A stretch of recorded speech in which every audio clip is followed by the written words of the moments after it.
말씀입니다. 사도행전 7장 38절에서 60절까지 말씀입니다. 사도행전 7장 38절에서 60절까지 말씀을 제가 봉독해 드리겠습니다. 신의 산에서 말하던 근 천사와 우리 조상들과 함께 광야 교회에 있었고 또 살아있는 말씀을 받아 우리에게 주던 자가 이 사람이라. 우리 조상들이 모세에게 복종하지 아니하고자 하여 거절하며 그 마음이 도리어 애굽으로 향하여 아론더러 이르되 우리를 인도할 신들을 우리를 위하여 만들라. 애굽 땅에서 우리를 인도하더니 모세는 어떻게 되었는지 알지 못하노라 하고, 그때 그들이 송아지를 만들어 그 우상 앞에 제사하며 자기 손으로 만든 것을 기뻐하더니 하나님이 외면하사 그들을 그 하늘의 군대 섬기는 일에 버려 두셨으니 이는 선지자의 책에 기록된 바 이스라엘의 집이여 너희가 광야에서 40년간 희생과 제물을 내게 드린 일이 있었느냐. 몰록의 장막과 신 레판의 별을 받들었으며 이것은 너희가 절하고자 하여 만든 형상이로다. 내가 너희를 바벨론 밖으로 옮기리라 함과 같으니라. 광야에서 우리 조상들에게 증거의 장막이 있었으니 이것은 모세에게 말씀하신 이가 명하사 그가 본 그 양식대로 만들게 하신 것이라. 우리 조상들이 그것을 받아 하나님의 그들 앞에서 쫓아내신 이방인의 땅을 점령할 때 여호수아와 함께 가지고 들어가서 다윗 때까지 이르니라. 다윗이 하나님 앞에서 은혜를 받아 야곱의 집을 위하여 하나님의 초소를 준비하게 하여 달라고 하더니 솔로몬이 그를 위하여 집을 지었느니라. 그러나 지극히 높으신 이는 손으로 지은 곳이 계시지 아니하시나니 선지자가 말한 바 주께서 이르시되 하늘은 나의 보좌요 땅은 나의 발등상이니 너희가 나를 위하여 무슨 집을 짓겠으며 나의 안식할 초소가 어디냐. 이 모든 것이 다 내 손으로 지은 것이 아니냐 함과 같으니라. 목이 곧고 마음과 귀에 할례를 받지 못한 사람들아, 너희도 너희 조상과 같이 항상 성령을 거스르는도다. 너희 조상들이 선지자들 중에 누구를 박해하지 아니하였느냐. 의인이 오시리라 예고한 자들을 그들이 죽였고 이제 너희는 그 의인을 잡아준 자여 살인한 자가 되나니 너희는 천사가 전한 율법을 받고도 지키지 아니하였도다 하니라. 그들이 이 말을 듣고 마음에 찔려 그를 향하여 이를 갈거늘 스데반이 성령 충만하여 하늘을 우러러 주목하여 하나님의 영광과 및 예수께서 하나님의 우편에 서신 것을 보시고 말하되 보라 하늘이 열리고 인자가 하나님 우편에 선 것을 보노라 한데 그들이 큰 소리를 지르며 귀를 막고 일제히 그에게 달려들어 성 밖으로 내치고 돌로 칠세 증인들이 옷을 벗어 사울이라는 청년의 발 앞에 두니라. 그들이 돌로 스데반을 치니 스데반이 부르짖어 이르되 주 예수여 내 영혼을 받으시옵소서 하고 무릎을 꿇고 크게 불러 이르되 주여 이 죄를 그들에게 돌리지 마옵소서. 이 말을 하고 자니라. 아멘. 네, 오늘 하나님 말씀 사도행전 7장 마지막 말씀입니다. 38절에서 60절까지 말씀으로 가장 의미 있는 죽음이라는 제목으로 하나님 말씀 전하도록 하겠습니다. 사실 오늘의 말씀 제목을 전할 때 고민이 좀 있었습니다. 오늘 성경 본문을 보니까 스데반의 죽음이 분명히 메인 포인트지만 우리가 그동안 봐왔던 맥락에서 꼭 이 스데반의 죽음을 통하여 보여주고 싶었던 유대인들의 반응이 있었기에 그들은 왜 스데반을 향하여 돌을 들었는가? 그들은 왜 스데반을 향하여 이를 갈고 분노했고 스데반을 죽이고자 거짓 증인까지 동원하며 율법을 어겨가면서까지 저렇게 분노하게 되었을까? 이 부분을 더 초점을 맞춰야 하는 것은 아닌가에 대한 고민이 있었습니다. 그래도 오늘 의미 있는 죽음에 대하여 다 연결되는 부분이다 생각이 되어서 이 의미 있는 죽음, 가장 의미 있는 죽음이라는 제목으로 말씀을 정하기로 했습니다. 스데반은 지금 목숨을 걸고 말씀을 전하고 있는 중입니다. 목숨을 걸었다기보다 내려놨다라는 표현이 맞을 것 같습니다. 이미 거짓 증인들이 여럿이 다 증언을 했기 때문에 스데반이 어떤 말을 하든지 여기에서 자기의 잘못을 빌고 자기가 오해가 있었다고 그런 뜻이 아니었다고 항변했다면 어쩌면 목숨은 건질 수 있었을지 모르겠지만 스데반은 그럴 마음이 없지 않습니까? 그러니까 스데반은 여기까지구나, 여기가 내 마지막 설교 자리구나 라고 생각을 해서 창세기부터 마지막까지 이렇게 오늘날까지 신약까지 계속 집대성하여 한 편의 설교를 구약과 신약을 관통하는 설교를 하게 되었습니다. 스데반은 아브라함의 이야기 때부터 시작을 해왔었죠. 그리고 요셉의 이야기까지 이렇게 살펴보고, 오늘의 이야기는 이제 모세로부터 이제 이스라엘 백성들이 출애굽한 이야기까지 살펴봤습니다. 그래서 지금 이 스데반의 설교를 가지고 세 편째 아침 묵상을 나누고 있는데, 처음에는 하나님의 약속에 대해서 아브라함을 통하여서 살펴봤었고, 그 다음은 이제 그 하나님의 때, 그 모세를 통하여서 이루어진 하나님의 때, 그 때를 우리가 함께 살펴보았습니다. 오늘은 이제는 이스라엘 백성들이 하나님 앞에 불순종하여서 이제 그 출애굽한 다음에 이루어지는 그 하나님의 역사 가운데 언제 이스라엘 백성들이 하나님 앞에 징계를 받고 하나님을 떠나고 하나님 앞에 죄를 지었는가? 이스라엘 백성들이 그렇게 400년간 하나님의 약속과 때를 기다렸던 백성들이 왜 광야로 나아가서 그곳에서는 하나님 앞에 불순종하고 죄를 지었는가? 그리고 그 이후에 이스라엘 백성들은 또 왜 그 수많은 선지자들을 박해하고 하나님의 뜻을 전하는 자들을 죽이고 옥에 가두고 핍박하였는가? 자, 이 부분을 가지고 스데반이 설교를 하고 있는 것입니다. 그것은 바로 이스라엘 백성들이 하나님이 주신 약속과 그때 그 의미를 알고 있지 못하고 있기 때문이다. 그들이 자신들이 섬기고 있는 세상의 우상, 자신들이 바라보고 있는 이 마음의 중심이 이 세상의 우상에 빨려 들어가 있었기 때문에, 미혹되어 있었기 때문에 하나님 앞에 불순종했던 것이다. 그것처럼 오늘날 이 신약에 예수 그리스도께서 나셔서 구약의 언약을 이루셨음에도 불구하고 유대인들 너희들이 지금 너희들의 선조와 같이 세상의 신들에 미혹당하여서 또 하나님께서 보내신 이 메시아까지도 죽이기까지 이르렀다. 그러니 너희가 회개하라. 이런 메시지로 선포한 것 아니겠습니까? 그때 이 백성들은 그 말씀을 듣고 오히려 분노했다라는 것이죠. 좀 더 자세하게 우리 한번 말씀을 들어가면서 살펴보겠습니다. 38절에 보니까 시내 산에서 말하던 천사와 우리와 조상들과 함께 광야교회에 있었고 살아있는 말씀을 받아 우리에게 주던 자가 이 사람 모세를 말하죠. 이 모세가 하나님의 살아있는 말씀을 전해 주었습니다. 그리고 최초로 이 교회라는 말이 등장하게 되는데, 광야교회라고 하는 말로써 이스라엘 백성들이 400년 동안 있다가 출애굽한 그 자리에서 또 40년 동안 생활했던 그 광야를 교회라고 부릅니다. 자, 여기에서 먼저 스데반이 말하고 싶은 그 교회의 핵심이 무엇입니까? 살아있는 말씀이 있었다라는 거예요. 하나님이 주신 약속이 있었고 율법이라는 하나님 주시는 말씀이 있었기 때문에 교회다라는 거예요. 교회의 가장 핵심이 무엇이냐면 하나님이 주신 오늘 우리가 읽고 있는 이 말씀, 나누고 있는 이 말씀이 있어야 하는 것이고, 이 말씀을 전하는 사람이 있어야 된다는 것이죠. 그게 바로 살아있는 말씀을 받아서 우리에게 전해주던 사람, 이 사람은 모세이지 않습니까? 광야교회의 담임 목사님이 바로 모세였다라는 것입니다. 교회에 필요한 두 가지가 벌써 나왔습니다. 하나님의 말씀이 있어야 할 것이고 하나님의 말씀을 전하는 사람이 있어야겠죠. 자, 하나님의 말씀을 전하는 사람이 있고 또 무엇이 있어야 하겠습니까? 전하는 사람이 있다면 반드시 그 말씀을 듣고 받고 행하는 사람이 있어야 되지 않겠습니까? 그것이 바로 교회다라는 것이죠. 이스라엘 백성들에게는 그 모든 것이 갖춰져 있었다라는 거예요. 비록 조직화된 교회는 없었지만, 번듯한 건물은 없었지만 이스라엘 백성들에게는 분명한 이 세 가지가 있었기 때문에 그것은 바로 교회였습니다. 오늘날 우리 망원제일교회는 청년부는 교회를 이루고 있습니까? 말씀을 하나님께서 주셨고 그 말씀을 전하는 자가 있고 말씀을 받고 그대로 순종하는 자가 있습니까? 아니면 아직 교회로서 기능을 잘 하지 못하고 있습니까?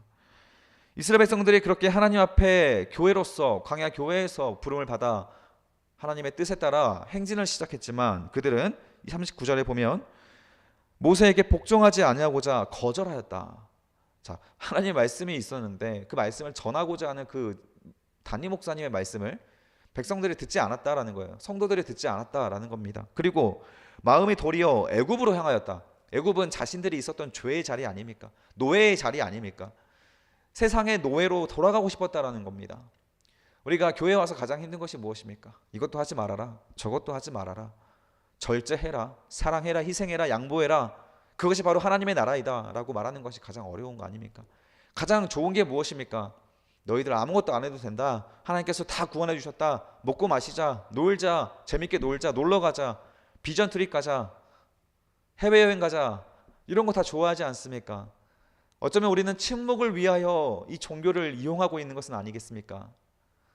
조금만 말씀 중심으로 희생과 양보와 십자가의 삶을 강조하면, 회개를 강조하면 귀를 닫고 불편해지는 마음, 다시 세상으로 가서 즐겁고 재밌게 놀고 싶은 것이 우선이고, 드라마 한 편 더 보는 것이 위로가 되고 재미가 되고 힐링이 되는 것이 우리들이라면, 지금 이 애굽으로 돌아가고자 하는 이스라엘의 선조들과 똑같은 모습이다라는 것이고, 지금 이 말 설교를 듣고 있는 유대인들도 똑같은 자들이다라는 것이죠. 40절에 보면 아론에게 이르러 우리를 인도할 신을 만들라 해서 41절에 송아지를 만들지 않습니까? 금송아지 사건을 만들어 버립니다. 그리고 금송아지를 우리를 애굽에서 인도하신 하나님이다. 금송아지는 애굽에서 자신들이 가장 많이 봤던 우상입니다. 하나님을 자신들이 세상 노예에 있을 때 가장 익숙했던 것으로 만들어 버렸습니다. 모세가 시내산에서 하나님의 십계명을 받으러 올라가는 그 시간 동안 그 기간을 못 기다리고 자신들에게 가장 익숙한 신을 만들어서 그 안에서 먹고 마시고 즐겼다라는 것이죠. 교회에서 세상에서 누리던 재미있는 것들을 가지고 들어와서 교회에서 그것을 누리기 위한 도구로 이 교회를 사용하는 것, 세상의 것을 누리기 위한 도구로, 침묵을 위한 장치로 이 교회를 사용하는 자들, 다 이 우상 숭배하는 자들과 똑같다라는 것이고, 지금 유대인들도 그런 자들이었다. 자기의 손으로 만든 것을 기뻐했다라는 겁니다. 그리고 42절에 보십시오. 그러나 하나님이 그런 예배를 보실 수가 있겠습니까? 당연히 42절과 같이 하나님은 그것을 외면하사 그들을 그 하늘 군대 섬기는 일에 버려두셨다. 자, 이거 세번역으로 보면 하늘의 별들을 섬기는 일, 우상 숭배하는 일에 그냥 내버려 뒀다라는 겁니다. 40일 동안 그 일을 하도록 그냥 내버려 두셨다. 우리가 교회에 와서 말씀 중심으로 안 살고 그냥 앉아 있다가 그냥 노는 게 좋고, 회개하라는 말 그냥 무시하고 그냥 앉아 있다 가도 우리가 그 사람의 마음을 어떻게 알겠습니까? 그러나 하나님은 그 마음을 외면하신다라는 것, 분명히 그 마음을 보십니다. 여러분들의 마음의 중심에 무엇을 기뻐하십니까? 무엇이 즐겁습니까? 무엇의 마음의 동요가 되시고 아멘이 되십니까? 하나님의 말씀이길 축복합니다. 그렇다면 그렇지 않다면 하나님은 그냥 그 세상에 즐거워하는 그 마음에 어쩌면 내버려 두실 수도 있는 것이고, 그 하나님은 그 예배를 받지 않고 계시고 있다라는 것이죠.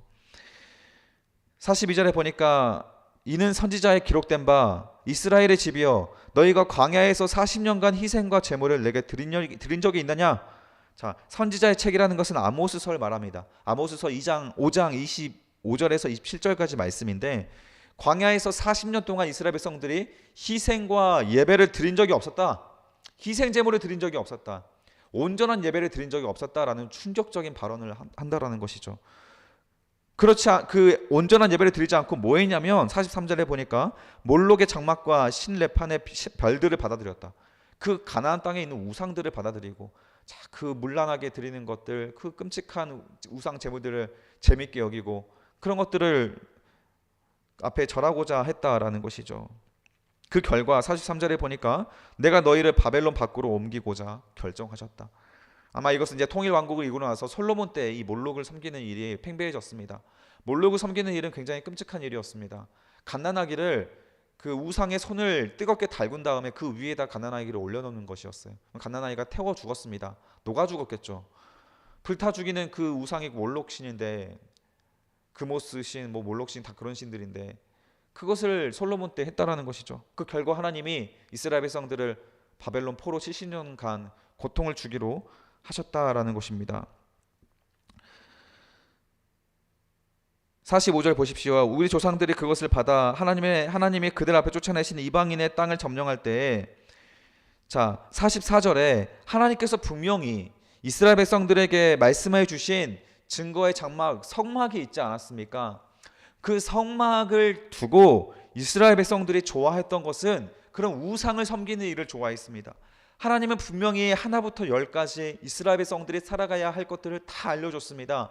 십계명을 주시고 그 이외에 613가지 율법을 주시면서 세상이 아니라 하나님 중심으로 살아야 한다는 것을 분명하게 가르쳐 주시고 말씀해 주셨음에도 불구하고 이스라엘 백성들은 이방인들의 땅을 점령하고 나서 그 땅에 있는 신들을 취하여 자신들이 원하는 대로, 자신들의 육신이 즐거운 대로 그 신을 받아들이며 세상을, 우상을 섬기고 살았다라는 것이죠. 51절 보십시오. 51절. 목이 곧고 마음과 귀에 할례를 받지 못한 사람들아, 너희도 너희 조상들과 같이 항상 성령을 거스르는도다. 그리고 나서 이제 구약에 대한, 역사에 대한 해석을 마치고 다시 이 설교를 듣고 있는 유대인들에게 강하게 책망을 합니다. 설교란 무엇입니까? 책망입니다. 설교란 잘 살고 있다. 물론 잘 살고 있는 사람들에게는 성령의 위로를 주겠지만 설교의 본질은 책망입니다. 책망. 우리가 거의 대부분 잘 살고 있지 못하기 때문에 성경은 주로 다 책망을 다루고 있는데 설교는 주로 축복을 다루고 있다면 그 설교가 잘못된 것 아니겠습니까? 물론 예수 그리스도께서 우리를 위하여 대속해 주신 그 십자가의 능력, 보혈은 은혜이고 축복이지만 그 십자가의 본질은 회개 아닙니까? 따라서 책망입니다. 설교는 책망입니다. 이스라엘 백성들에게 앞에, 유대인들 앞에 이 스데반이 외치는 말을 보십시오. 너희도 너희 조상들과 같이 항상 성령을 거스르는 우상 숭배자들이다. 그 결과 너희가 메시아를 십자가에 못 박았다. 그렇게 선포하는 것이죠. 너희 조상들이 선지자들 중에 누구를 박해하지 않았느냐? 단 한 명의 선지자라도 우리 선조들이 존경하고 그의 선지자들의 말에 따른 적이 있느냐? 단 한 번도 그런 적이 없다. 의인이 오리라 예고한 자들을 그들이 죽였고 이제 너희는 그 의인을 잡아준 자요, 살인한 자, 의인은 메시아를 말하겠죠. 너희는 천사가 전한 율법을 받고도 지키지 않은 자들, 목이 곧은 완고한 자들이다 라고 했습니다. 그리고 나서 54절의 말씀이 중요합니다. 54절 보면 그들이 이 말을 듣고 어떻게 됩니까? 마음에 찔려 그를 향하여 이를 갈게 되었다라는 것이에요. 자, 베드로가 설교했을 때, 그 책망의 설교를 들었을 때, 너희가 예수를 십자가에 못 박았다라고 했을 때 그들은 어떻게 반응했습니까? 그 말씀을 받고 회개한 사람들은 우리가 어떻게 해야겠습니까? 라고 반응을 하지 않았습니까? 구원을 받을 사람, 하나님께서 예정하신 그 구원이 있는 사람들은 회개의 마음이 열려 있습니다. 성령이 하시는 말을 들을 수 있는 귀가 있다라는 것이죠. 그러나 당시의 기득권자들이었던 이 유대인들은, 종교 지도자들은 어떻게 합니까? 그를 향하여 이를 갈아요. 책망을 하는 자들을 향하여 이를 갈아요. 저게 맞아? 저 말이 옳아? 그렇지 않아. 감히 내가 누군데 나를 책망해. 다른 목사들, 다른 교사들은 그런 말 하지 않는데 왜 너만 책망을 하는 거야? 그 말이 불편하다라는 것이죠. 그리고 그 사람을 향하여 이를 갑니다. 근데 55절 보십시오. 그럼에도 불구하고 스데반이 성령을 충만합니다. 그리고 어디를 바라봅니까? 하늘을 우러러 주목을 합니다. 성령을 충만한 사람은 이 땅에 내게 닥쳐진 박해와 핍박과 어려움에 주목하지 않습니다. 항상 하늘을 주목하는 사람입니다. 왜냐하면 우리는 요한계시록 때도 공부할 때, 내일부터 공부하지만 그 사경에 또 공부하겠지만 하늘에 있는 영원한 나라를 바라보는 자들입니다. 이 땅의 것은 저주받고 이 땅의 것은 다 멸하게 되는, 사탄이 저주를 내려서 다 멸망하게 되는, 사탄의 미혹을 받아 멸망하게 되는 그런 땅입니다. 이 땅을 바라보고 이 땅에 사는 자들은 화이스진저라고 하면서 하늘을 바라보고 있는 자들에게 복이 있다라는 말씀을 요한계시록에서 선포를 합니다. 성령이 충만하면 이 땅이 아니라 하나님을 바라보게 합니다. 물론 하나님이 이 세상을 사랑하사 독생자를 보내주셔서 이 땅에 구원의 그런 보혈에 흘려주셨지만 여기서 말하는 땅이란 세상 권력, 세상 명예, 세상의 가치를 말합니다. 세상의 즐거움, 세상의 희락과 쾌락을 말합니다. 그런 것들이 아니라 하늘의 신령한 것들을 이 땅에서 우리가 실현하며 하나님 나라를 살아낼 수 있는 자들을 성령 충만한 자들이다. 하늘의 것을 바라보며 살아갈 수 있는 자들, 영원한 그의 나라를 바라보며 살아갈 수 있는 자들이 성도의 삶이다 라고 하는 것을 오늘 또 이 성경 말씀을 통해 우리에게 증거해 주고 있는 것이죠. 공회에서 억울한 누명을 당했다 할지라도 스데반은 천사의 얼굴을 잃지 않았고 자신이 해야 할 마지막 소신 발언, 소신 설교를 하며 마지막 생애를 마치게 됩니다. 56절 보십시오. 말하노라 보라 하늘이 열리고 인자가 하나님 우편에 서신 것을 보시고, 하나님이 예수님이 앉아 있지 않으시고 서서 스데반을 향하여 두 팔을 벌리고, 하나님이 감동하여, 예수님께서 감동하여 스데반을 맞이하는 장면을 스데반에게 환상으로 보여주십니다.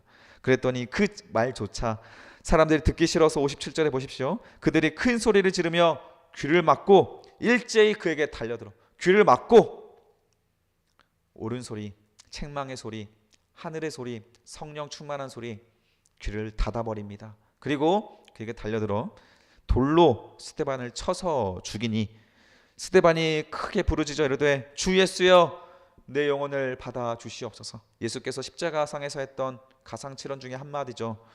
그리고 60절에 보니까 무릎을 꿇고 크게 불러 이르되 주여 이 죄를 그들에게 돌리지 마옵소서. 또한 가상칠언 중에 한마디입니다.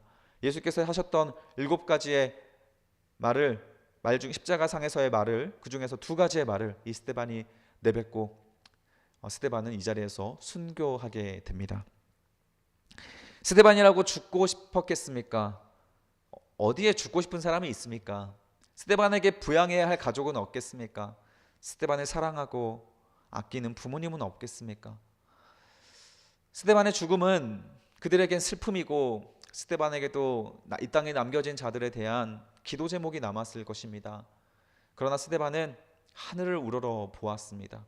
그리고 스데반은 해야 할 설교를 하고 복음을 전하고 하늘나라로 떠나게 되었습니다.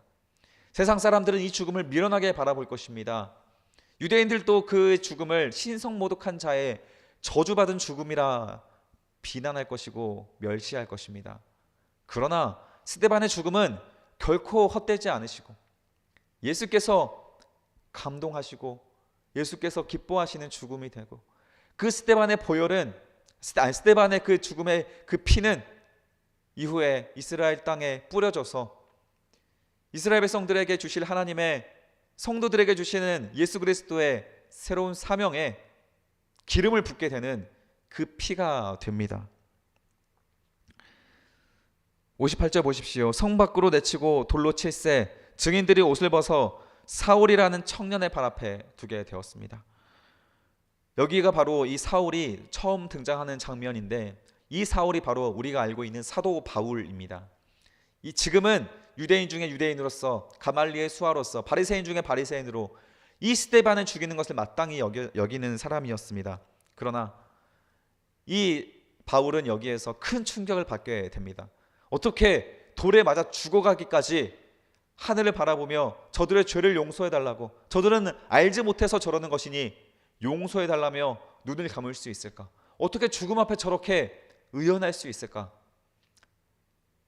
나중에 바울이 될 사울은 이 스데반의 설교를 마음속에, 머릿속에 깊이 새기고 있었을 것입니다. 그리고 훗날 다메섹 도상에서 예수를 만나게 되는 그 시간에, 그리고 예수께서 눈을 맹인으로 만드시고 3일간 어둠 속에 있을 때 분명 이 사도 바울은 스데반의 설교를 다시 한번 고집었을 것입니다. 그리고 이 사울이 회개하고 사도 바울이 되어 이방에 수많은 교회를 세우고 수많은 사역을 감당하게끔 하는 초석이 바로 이 스데반의 순교의 피에서부터 시작된 것입니다. 그리고 이 스데반의 순교의 피로 인하여서 예루살렘에 머물러 있던 수많은 성도들이 본격적인 박해가 시작됨에 의하여 세계 방방 곳곳으로 흩어지게 되고, 예수님께서 말씀하신 너희가 땅끝까지 이르러 내 증인이 되리라 하셨던 그 선교 사역에 도화선을 지피는 사건이 바로 이 스데반의 순교의 피로써 이루어지게 됩니다. 세계 열방으로 예수 그리스도의 복음이 퍼져나가게 되는 그 귀중한 의미 있는 죽음이 바로 이 스데반의 죽음으로써 시작이 되었습니다. 그렇습니다. 성령 충만한 사람들은 그의 죽음조차 의미 있는 하나님 나라를 위하여 사용되는 죽음이 됩니다. 그러나 성령을 멸시하고 책망받기를 미워하고 싫어하고 자기 자신을 의인이라 칭하는 사람들, 문제가 없다라고 여기는 사람들은 그의 죽음과 그의 죽음뿐만 아니라 그의 인생 자체는 하나님을 대적하는 인생이요, 사탄의 노예가 되어 세상의 노예가 되어 살아가는 의미 없는 인생일 뿐인 것입니다. 요한계시록 공부할 때 이 이원론은 분명하게 나눠져서 성도의 삶과 사탄의 삶, 사탄의 수족자, 사탄을 추종하는 자들의 삶으로 확연히 구분짓게 됩니다. 여러분들은 어떤 하루를 살아가시겠습니까? 스데반처럼 성령 충만하여 늘 하늘을 주목할 수 있는 사람으로 살아가셔서 이 땅의 것들에 현혹되지 마시고 두려워하지 마시고 담대하게 예수의 사랑을 한 번 더 실현하고 성취할 수 있는 그런 감동이 있는, 예수 그리스도께서 보좌에 일어나 우리를 향하여 두 손을 뻗으며 우리를 환영할 수 있는 그런 값지고 멋진 인생을 살아가시기를 주님의 이름으로 간절히 축복합니다. 기도하겠습니다. 살아계신 아버지 하나님 감사합니다. 스데반 집사님께서 이렇게 순교의 잔을 마셨습니다. 누군들 죽고 싶겠냐마는 스데반 집사님은 성령에 충만하여 이 말씀을 사랑하여 주 예수를 사랑하는 마음으로 하늘을 향하여 순교의 잔을 마셨습니다. 하나님, 오늘 우리에게 주신 이 복음의 메시지, 이 스데반의 순교의 메시지에 대하여 우리도 뼈에 새기고 우리의 삶의 방향과 우리 삶의 목적과 하루의 우리들의 뜻과 마음을 다시 한번 확인하며 달려갈 수 있는 우리들 될 수 있게 도와주시옵소서. 내일부터 사경회가 시작되오니 하나님, 우리들의 인생을 돌아보고 하나님을 바라보고 주님의 종이 되어 마지막 때까지 주의 말씀을 잘 지키고 감동적인 인생, 주님께서 기뻐하는 인생을 살다 주님 앞에 갈 수 있는 우리들 될 수 있도록 하나님 사경회 역시 사용하여 주시옵소서. 감사드리며 예수 그리스도의 이름으로 기도드립니다. 아멘.